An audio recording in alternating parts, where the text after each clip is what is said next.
So what if Six Flags and Disney had a baby, but it was fostered by Cedar Fair, and apparently Seaworld is jealous, and now they want it. Almost the perfect park, definitely one of the better ones, Knott's Berry Farm. Welcome to Corbin's Coasters and More. Join me on my trip.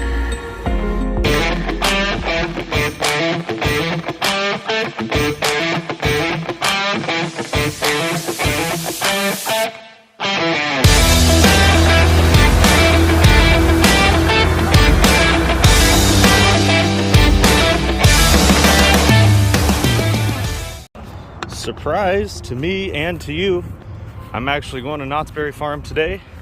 It is a 90-degree California day in February. So I haven't been to Knott's in a while.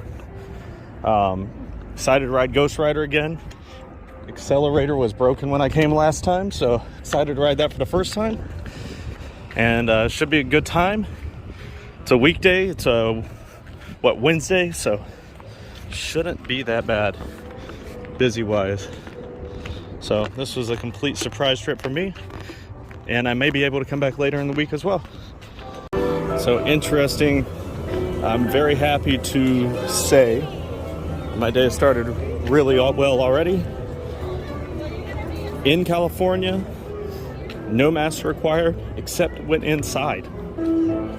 So that is pretty cool. Even on the coasters and in the lines, looks like you don't have to wear a mask, which is crazy because everyone thinks of California and Florida being so different, and they are. I was just at a gas station that yelled at me for not putting a mask on, which I haven't heard in a long time. That was in Los Angeles County. Orange County is different for sure. But it's shocking that Disney World and Universal in Orlando have stricter COVID restrictions than Knott's Berry Farm in California. If you didn't know, it's in Buena Park, California, right near Anaheim, right near Disneyland in Orange County, about half an hour from LA. And this is one of the coolest things about this park. It's actually a really heavily themed park, despite being Cedar Fair. They actually have live actors and everything in their little western town. And it's also a full resort with hotel, I guess similar to Cedar Point in that way.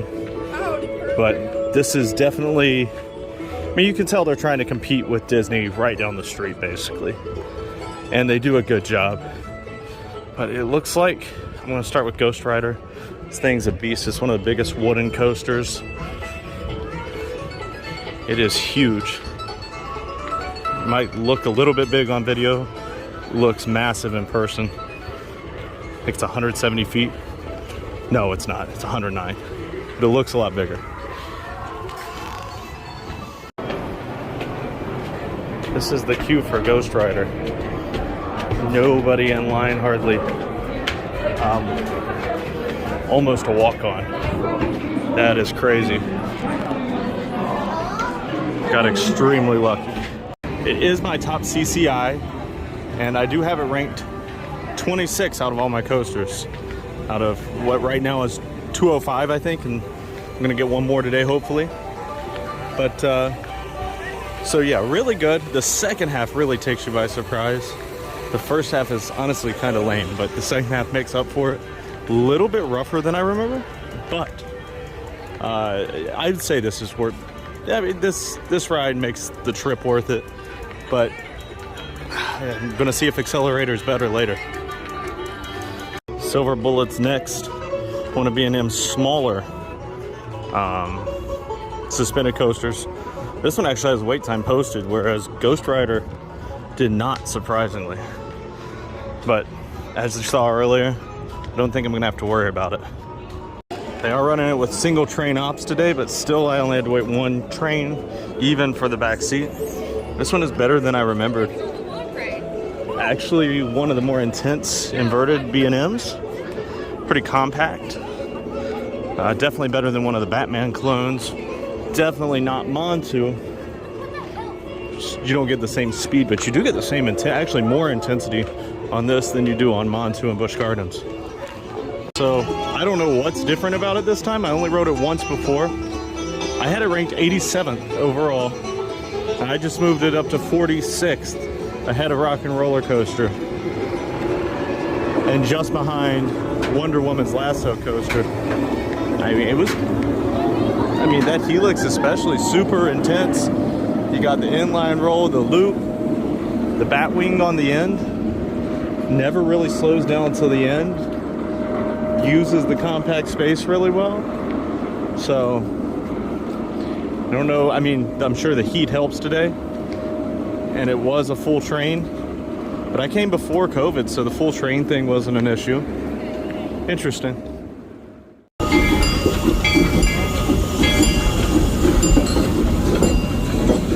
So I'm super excited about this Accelerator. Intamin launched one of the most intense launches in the entire world. Was not able to ride this last time because, shocker, it was closed because the launch system was down. But this is basically, I mean, it's the same launch system as Top Thrill Dragster, but it's so much different. Not nearly as tall. But from what I've heard, it's a much more intense launch, which I'm curious to see. Just gotta say, this ride was everything I expected. Absolutely fantastic launch. The stuff after the launch actually was not as interesting as I thought it was gonna be. Didn't really give you any airtime or intensity, but still better than just coming back down. So I am gonna rank this higher than Top Thrill Dragster for sure, which is already higher than King to Knott. So, I mean, this is a pretty damn good ride. What's crazy to me is that I do think this is better than Top Thrill Dragster. I didn't realize how not fast this is. I mean, relatively, it's 82 miles an hour compared to Top Thrill Dragster's 120 or so. And this one's not close to as tall. Top Thrill's 400 plus feet, this one's 202. So I do agree with everyone that that launch is really more intense than Top Thrill, which you don't really know how that's possible until you feel it. It's a blast.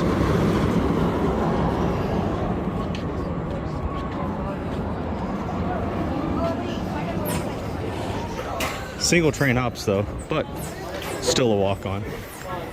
Yeah, I would say this is the best ride in this park. Got it ranked at number 20 overall. I know that's higher than most people are gonna put it, but I really do love these fast launch rides. I've always loved launch coasters. About half of my top 50 is launched. And then, like I said, Ghost Rider is just, to me, not as good as everyone says. Really, really good, but not top 20. Okay, so last time I was at Knott's Berry Farm, must have just been a bad day for operations or something. Now, I did ride HangTime when it was brand new. Pretty sure it was less than a month old last time I rode. And I can't remember if I rode it once or twice. Everything had pretty long waits when I came last time. This ride was really cool. I definitely would say this is the best dive coaster I've ever been on. For one reason, you got the over vertical bank drop. You're not looking straight down when you're being held, but it's just that extra 5 degrees just makes so much of a difference. And then there's so many just cool inversions. You're just constantly twisting and your head never really knows where you are, where is up and where is down. It's a very twisted coaster, and it's my only Gerstlauer credit. So, not a new credit for me, but just so much better than what I remembered. I had it ranked 57, and now I have it ranked 17, right under the other, or right over the other dive coasters I've been on, and right under Diamondback. It's got a lot of tricks in it, and I really enjoy it. So this one too is definitively a better roller coaster than Ghost Rider to me. You don't have to share that opinion, but Yeah, it is. So 3 coasters here in the top 26 is pretty cool. And just the fact that I had a couple of these ranked so much lower than what I have them now is really interesting. But the coaster lineup's really solid here. And I mean, all they're really missing is either a Giga or Hyper coaster. Traditional Hyper, not Accelerator. So got the front, now I'm gonna get the back. Something else I find interesting is they have the cubbies at every single ride, even the newer coasters. This coaster's only a couple years old, they've got the cubbies. And I have not even seen pay by the ride lockers, which is very nice. I'm assuming it's because Disney is their direct competition a couple miles away, and they let you bring bags onto the ride. But I've even seen people have full-on backpacks and they let them just cross over and put it in the cubby. Now it's good, except it does cause, obviously, operation times to be a little longer, but I appreciate it. I appreciate having the cubbies, for sure. So this ride was not here last time I was here. It was a steampunk octopus shooting ride that was one of the worst dark rides I've ever been on. Now it is Knott's Berry Tales, which is a sequel to one of their old Knott's ride. This one is a shooter ride themed to a teddy bear, I guess.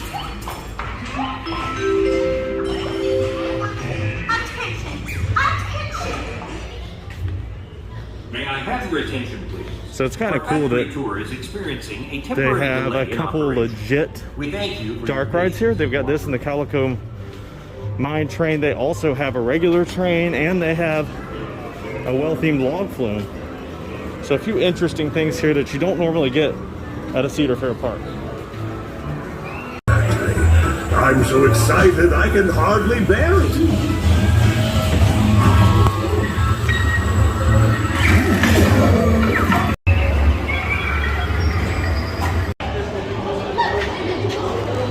I can say that is one of the cuter dark rides I've been on. It's clearly kid-friendly. It is a shooting ride. It uses the same shooting system as Toy Story Mania at Disney, which I've never seen any other ride that uses that. So that was pretty cool. There's a lot of screens. I'd say there's more screens on this than there are at Universal Studios Spider-Man. I didn't do that well. Someone got 1 million.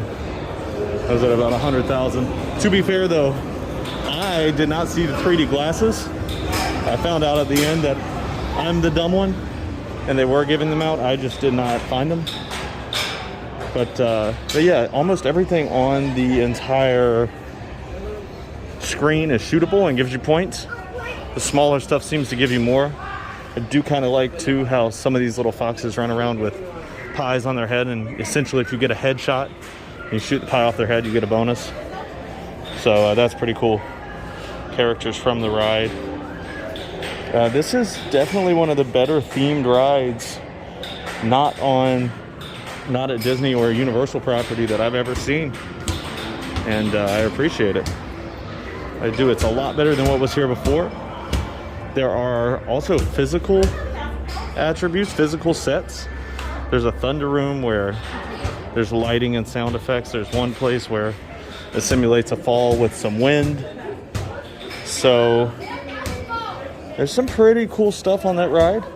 It is definitely better than Toy Story Mania, which I gotta say I did not expect. And they actually have really good merchandising for this ride. So because I'm a nerd, I also rank my dark and water rides kind of all together, but so out of over 80, Voyage to the Iron Reef, which I just found out is what the old one was called, was ranked 67 for me out of over 80. And this one I have at 17th. So because I'm a nerd, I also rank my dark and water rides kind of all together, but so out of over 80, Voyage to the Iron Reef, which I just found out is what the old one was called, was ranked 67 for me out of over 80. And this one I have at 17th. Excuse me, make that 14th out of all the dark rides I've been on. Under Transformers, under Mickey and Minnie's Runaway Railway. But like I said, above Toy Story Mania, because this one is the same shooting technology, but it's not simply a carnival game. There's actually some amount of storyline to it, albeit minuscule.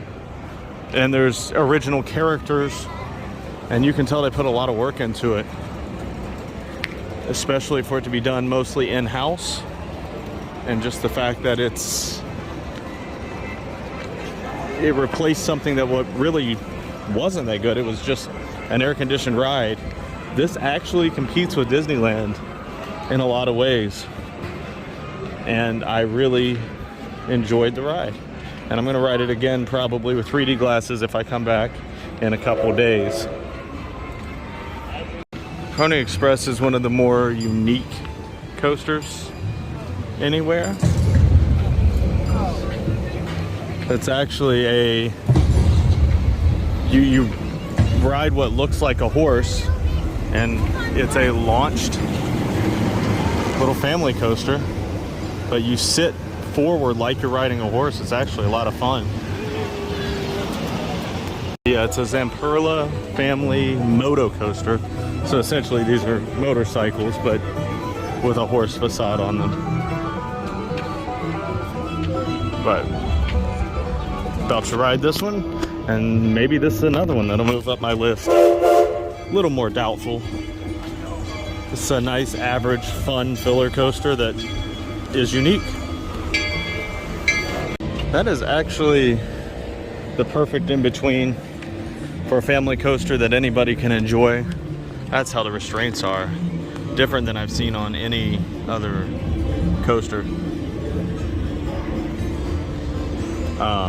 It's a lot of fun. I would say this is like Hagrid's Jr. Hagrid's at Islands of Adventure is basically a longer version of this ride with more theming, of course. But this one has a very similar feel. The launch is semi-powerful. You know, nothing compared to Accelerator in the same park, but definitely a really good, like somebody's first launch coaster would be really good for that.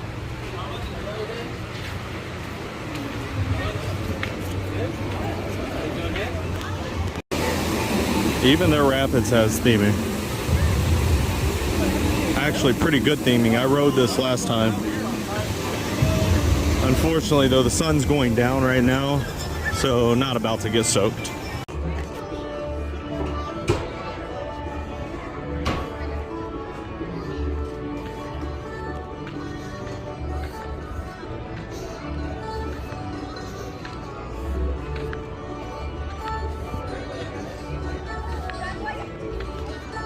Very reminiscent of Old Town in San Diego.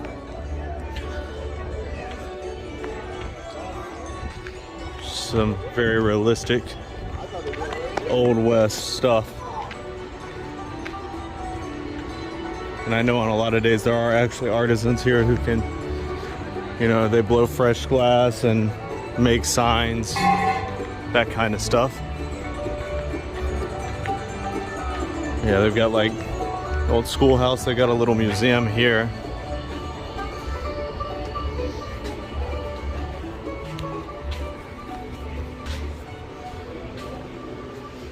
Some old Pioneer stuff.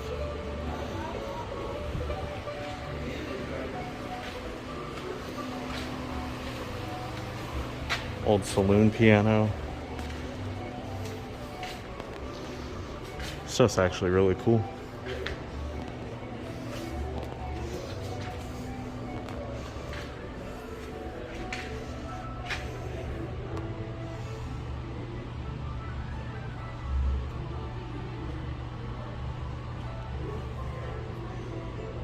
World War I and II tokens and coins.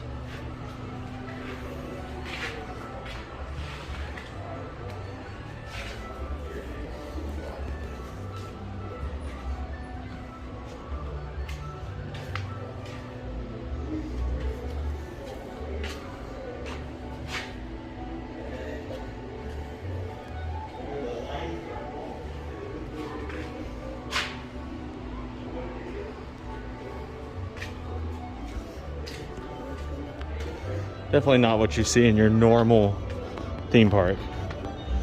So I like that. Cool is that this actually used to be a boysenberry farm, and they still make their boysenberry syrups, preserves, cookies, juice. Too bad I can't check a bag though, or did not check a bag, so cannot bring stuff.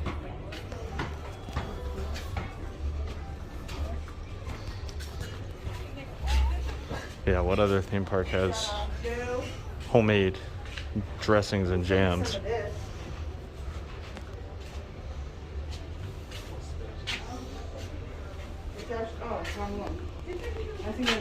Also, they have their own mascot, plus Charlie Brown characters, and you can actually hug the mascots right now, unlike other parks. The very unfortunate thing is that the food looks like standard theme park food. Now it's pretty cheap, like a hamburger for 10 bucks, chicken tenders for 10. It's even, well, that's about what they got.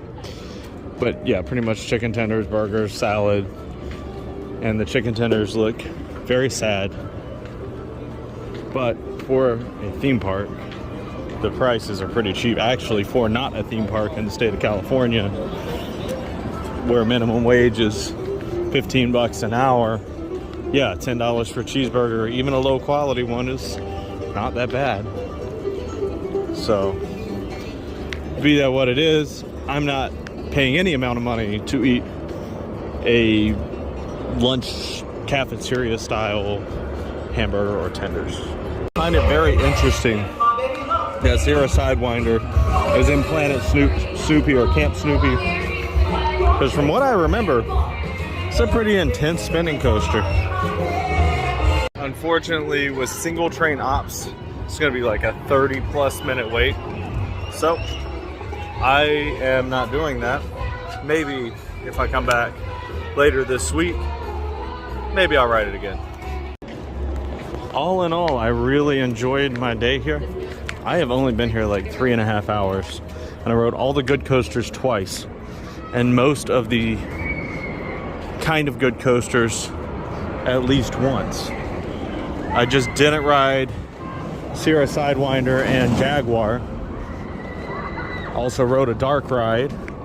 I didn't ride Montezuma's either because it's down for maintenance.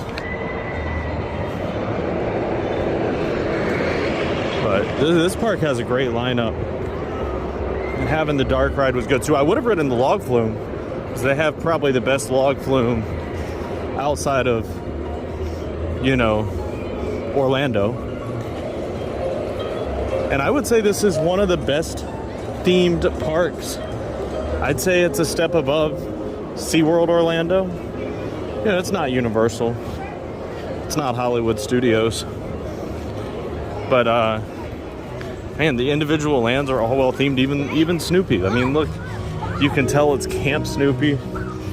There's a bunch of pretty good stuff, pretty good theming. Park is clean. The staff is literally as friendly as theme park staff comes. The operations, I can't really say much on. There were a lot of single train ops, and they weren't moving all that fast with loading and unloading, but I don't think I waited more than 10 minutes. I don't think I waited more than 5 minutes for any ride today. And the Wild Mouse ride, was it Coast Rider? It went down when I was in line for it, so I guess I didn't ride that either.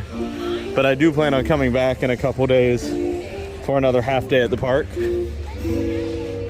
This was a lot of fun, and I'm glad I decided to come here last minute. I do have to work and make some money today. So for now, thanks for watching Corbin's Coasters and More, and come back and watch some more. So to me, Knott's Berry Farm takes the theming of a Disney park, along with having a couple good dark rides, and the thrills of a Six Flags park, and also has the family ride portion that Disney has, where there's a lot of rides, even roller coasters that kids can ride, which is pretty cool. So if you didn't know the last part of the equation, yeah, SeaWorld is trying to buy Cedar Fair. They put in an offer, but we'll see what happens. For now, let's go see what Knott's is like today.